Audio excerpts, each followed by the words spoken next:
The scaredest I've ever been, I was 12 years old. We floated out on a piece of ice while we were duck hunting. It was a bluebird day, just clear blue skies, and there was 3 of us, myself, my brother, and my dad. Next thing you know, we see this dark shadow on the ice. We look and it goes behind us. So we all jumped up, startled, and my dad, he started running. We got back to the ridge there. The ice had fractured, cracked, and broke off, and we were floating away. We were drifting. It was close enough to where my dad would have made it. He stopped and he thought about throwing us across, and if one of us was on the other side, we would be split up. So he stopped, and he just so happened to have a cell phone on him. 911 didn't pick up. That's the worst feeling in the world right there. 911 did not pick up. So he left a message because they record their calls. Once he had relayed that information, his cell phone died. That was the scariest moment I've ever had in my life. We were floating away and I thought we were left for dead. He kept calm during this situation. He's bringing out everything positive in this case. You know, I'm crying, my brother's freaking out. It went from clear blue to dense fog. Within a couple hours, we heard the chopper flying around, so they must have gotten our message. We thought we were saved, and then the chopper sound went away. So we lit some of the sled on fire. It's plastic. We thought black smoke in the fog would create some kind of marker.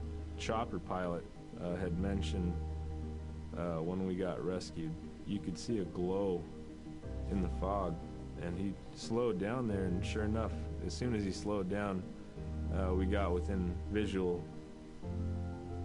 That was definitely the scariest moment of my life, was floating away and not knowing what the outcome was going to be.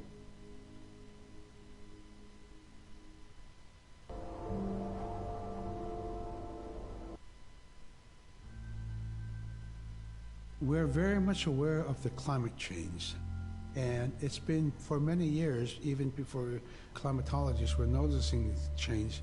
Inuit were already saying, "Sila alangoktok." Our climate is changing. If the heat is going the way it is right now, for us it's going to be pretty bad. Different birds are coming, and they're coming earlier, and sometimes rain is more than what we want, because when there's more rain, we know it's going to melt the permafrost. In my time as a young whaler, when I was 9 years old, we're hunting from ice that was about 25 feet thick. And there was giant icebergs already floating, coming by. That was the first signs of a changing climate. Ice that never broke before was now moving. Now, here it is 50 years later, we're hunting whale from ice that's 18 inches thick. There's no more thick ice. It's creating a malfunction in our whaling season, is what it is. Actually, more than that, all seasons in general. I think we are more scientists than more people will realize. We have more knowledge of those things than people will ever know.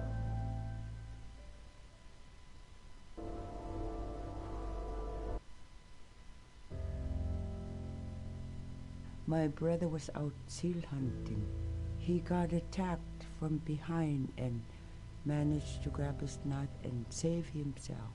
When he came to realize, oh no, it's a mother. We've always known traditionally that we avoid killing a mother. It's always been sacred to us to protect them.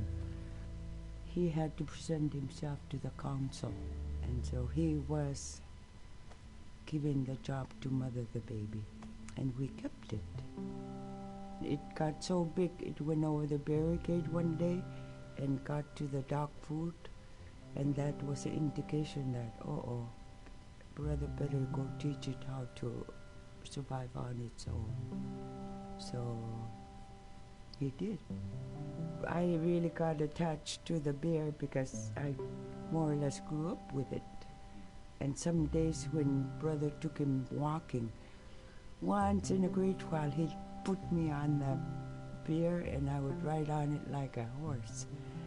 I was just happiest little girl in the world.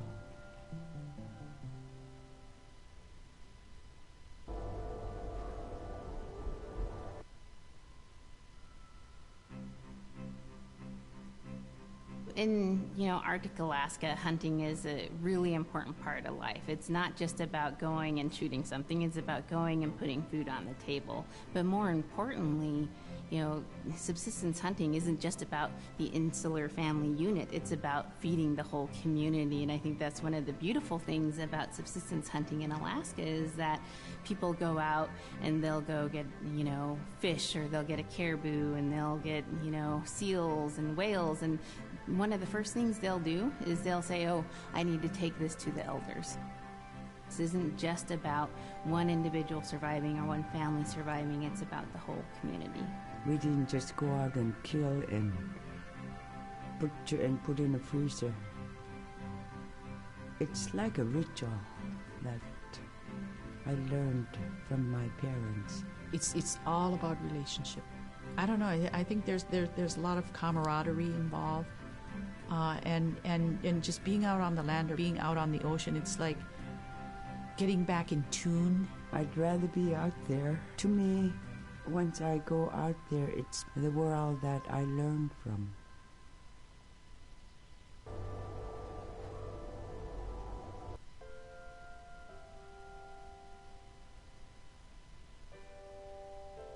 Now we spend all our time out in nature. You get very intimate with the world. And over time, if you're living that life, you start to sense that everything has a spirit. There's a consciousness in everything. Everything is alive. If everything is alive, then we want to respect it. And if we're going to use it, we want to use it respectfully. What I try to tell my nephews and nieces, you love to hunt, you have to take care of the animals that you catch, preparing the food and eating the food that you catch. Water provides you. The ice brings you life. It provides all those things that you need to be a part of your life. That was something I grew up with. I grew up respecting the animals. I grew up respecting the land. And that, to me, that is why we as an Inupiaq culture, as an Inupiaq people, is why we're so successful.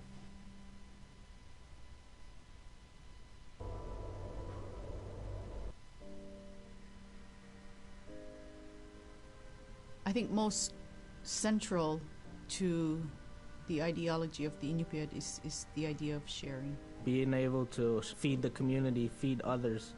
That's why we hunt. In the old days, that's what you needed to survive, The sharing is important because it's how the community survives together collectively. We just give.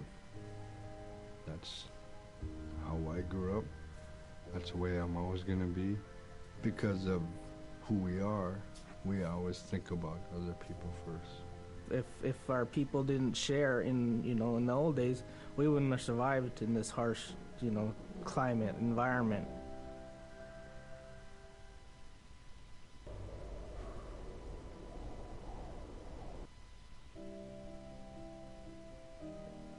Big Diamond, Little Diamond, and King Island.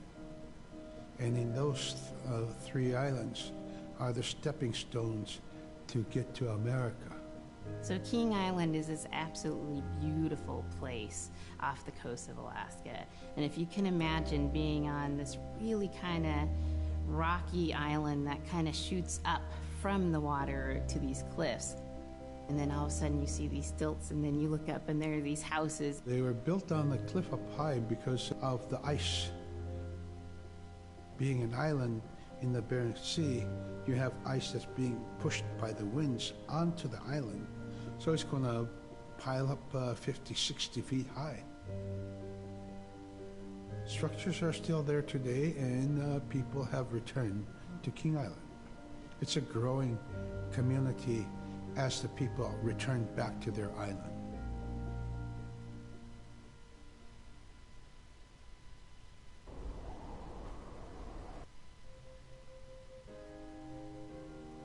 When I was young, my mom, whenever the Northern Lights came out, she'd just whistle. Boy, they come alive.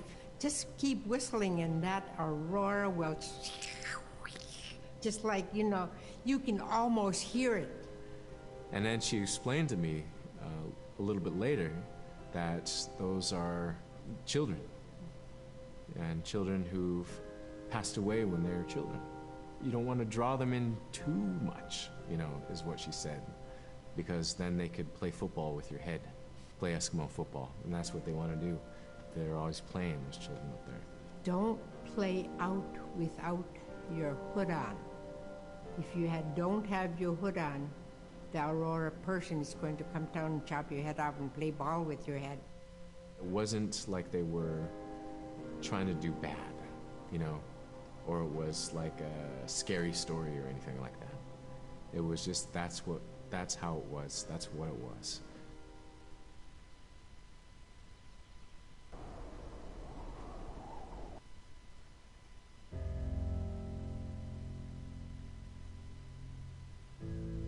In the month of November, there's no sun. So during that dark time, we travel by the light of the moon. It's quite different. Everything was silver and black. Toward the horizon, we could see where caribou are because their body heat flowing upward, and we could see it glowing in the moonlight against a dark horizon where there's no stars. If somebody yelled, you could know who yelled from where the sound came from, but specifically where that cloud of their breath went up and it glowed in the moonlight. So that was a good time to travel. It was very surrealistic. And so things that were dark objects looked very close, and white objects looked very far.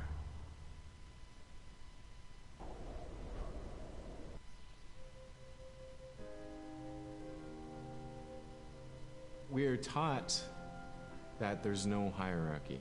It's not everything else and then man, you know, humans on top, and they're separate from everything. We're taught that everything is equal, and that all the animals have a human form or can be seen in a human form. And so they have just as much or more intelligence, you know, in fact, have a lot to teach people. And so that's how these transformations can happen. It's if the animal wants you to see it in its human form. There's a story where a man comes up to an ice hole, and then there realizes there's another man in his parka that's got stuck in the net, you know, and is just stuck like that. Oh, can you let me out? Please help me, you know. And so then he lets the man out, but then realizes that was actually a seal. That was a seal man. And just because that seal wanted that help, that seal allowed itself to be seen in human form.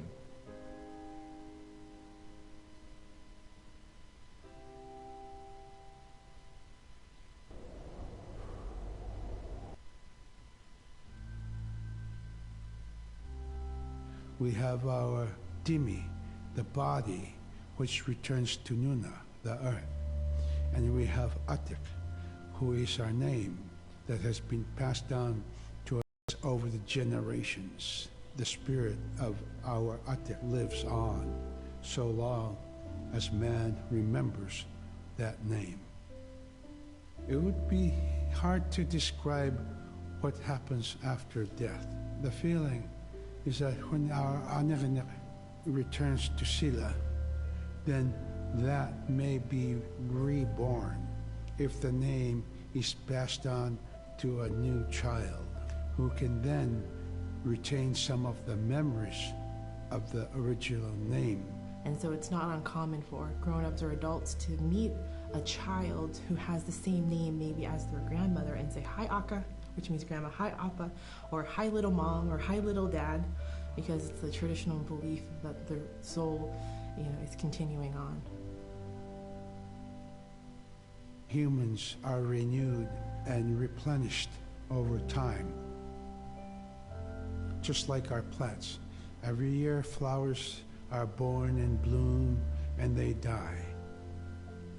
Next year, they are born again.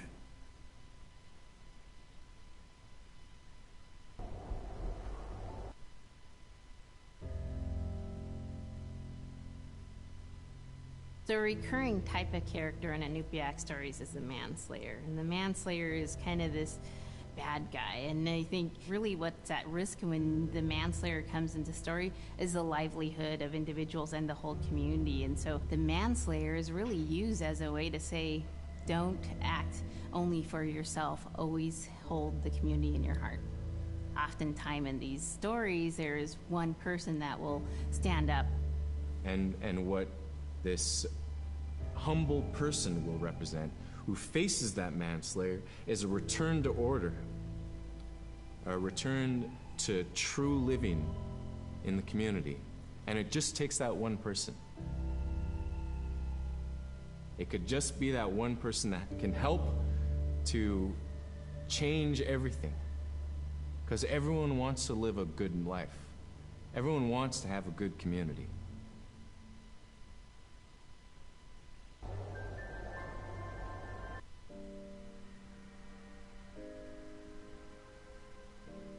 With regard to the environment, the blizzards have been one of the key elements that have impacted the survival of people, especially in the hard winter. We know a blizzard is coming when the moon is starting to get fuzzy. We also look at the stars. When the stars are twinkling fast, we know a storm is approaching. We look to the clouds in the sky to give us a direction the storm is coming from. We learn these as children by observing weather on a daily basis.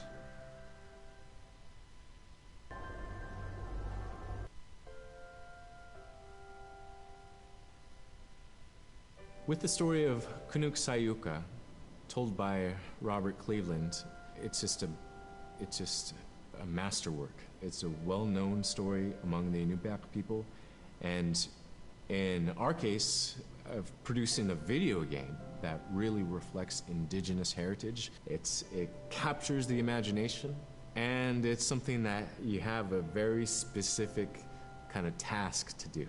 But there's a blizzard, and it is just a non-stop blizzard that is overpowering the people, and there's one man that wants to figure it out. And in our case of the story, it's a girl that wants to find the source of that blizzard. The blizzard man, it's like that is the physical embodiment of an element of nature. And so there's a person that needs to go up and take away that's chipping away that snow. In that community, the person least expected is the one who stands up and makes the difference. Humility is something that we value, and where that comes from is the idea that you are not the biggest thing in the world. And when you live in an extreme environment like where the Inuit reside, you're at the whim of the environment, of the climate, of the animals. You can be as prepared as you can, by learning from your elders, but you're not the biggest force in the world.